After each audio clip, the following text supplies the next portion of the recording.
টার্গেটে আক্রমণ চালাতে সক্ষম। এত শক্তিশালী 26 জানুয়ারি সকাল 11টা ইসরায়েলের নেভাতিম এয়ারবেসে হঠাৎ করেই জরুরি পরিস্থিতি তৈরি হয়। কয়েকজন পাইলট এবং সৈন্য দৌড়ে ছুটছে তাদের ফাইটার জেটের দিকে। কারো এক সেকেন্ডও সময় নষ্ট করার সুযোগ নেই, কারণ কিছুক্ষণ আগেই এই এয়ারবেসের উপর দিয়ে উড়ে গেছে বিশ্বের সবচেয়ে শক্তিশালী যুদ্ধ বিমানগুলোর একটি। সবাই জানে দ্বিতীয়বার আবার উড়ে আসার আগেই যে করেই হোক সম্পূর্ণ আকাশ তাদের কন্ট্রোলে নিতে হবে। কিন্তু আসল সমস্যাটা অন্য জায়গায়।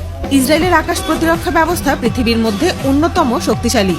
তাদের বিখ্যাত আয়রন ডোম সবসময় প্রস্তুত থাকে এবং এর সাথে রয়েছে অত্যাধুনিক পঞ্চম প্রজন্মের রাডার সিস্টেম। সাধারণভাবে ইসরায়েলের রাডার 400 কিলোমিটারের মধ্যে থাকা যে কোনো টার্গেট শনাক্ত করতে পারে, এমনকি ছোট ড্রোনও। শুধু তাই নয়, আয়রন ডোম একসাথে প্রায় 200টি টার্গেট লক করতে পারে এবং একই সময় 50টির বেশি টার্গেটে আক্রমণ চালাতে সক্ষম। এত শক্তিশালী সিস্টেম থাকার পরও কিভাবে একটি যুদ্ধ বিমান এত সহজে তাদের আকাশে ঢুকে গেল সেটা রাডার অফিসারদের মাথায় ঢুকছিল না। রাডার রুমে তখন তীব্র আলোচনা, অফিসারদের চোখ শুধু স্ক্রিনে।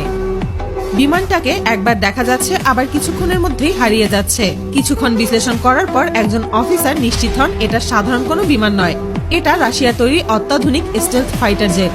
আর তখনই সবার মাথায় একটা প্রশ্ন ঘুরতে থাকে, রাশিয়া কেন ইসরায়েলের আকাশে? এরপর পরিস্থিতি আরো জটিল হয়ে ওঠে, কারণ রাশিয়ান যুদ্ধ বিমানটি তখন ইসরায়েলের বন্দর এলাকার কাছাকাছি ঘোরাফেরা করছিল। এই বিমান স্টেলথ প্রযুক্তি ব্যবহার করে তৈরি, যার মানে হলো এটা রাডারের চোখ ফাঁকি দিতে পারে। তখন ইসরায়েলি বাহিনী বুঝতে পারে এটা রাশিয়ার সবচেয়ে আধুনিক SU-57 ফাইটার জেট। বলা হয় এই বিমান আমেরিকার উন্নত AQ রাডার সিস্টেমকেও ফাঁকি দিতে পারে। শুধু তাই নয়, এটি শব্দের প্রায় 2.5 গুণ গতিতে উঠতে পারে এবং একসাথে প্রায় 12 টন পর্যন্ত অস্ত্র বহন করতে সক্ষমতা রাখে। যদিও আয়রন ডোম ঠিকমতো শনাক্ত করতে পারছিল না, কিন্তু ইসরায়েল বসে থাকেনি। দ্রুত তাদের সবচেয়ে আধুনিক দুটি F-35 যুদ্ধ বিমান আকাশে পাঠিয়ে দেওয়া হয়। F-35 মূলত স্টেলথ বিমান মোকাবেলার জন্য তৈরি করা একটি আধুনিক যুদ্ধ বিমান, কিন্তু SU-57ও কম চালাক নয়।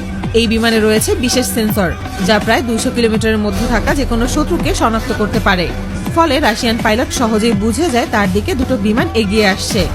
সাথে সাথে SU-57 তার অবস্থান বদলে বন্দর এলাকার উত্তর প্রান্তের দিকে ছুটে যায়, কিন্তু একটি F-35 সরাসরি তার সামনে চলে আসে।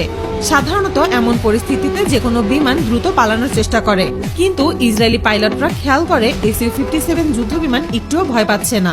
সে দ্রুত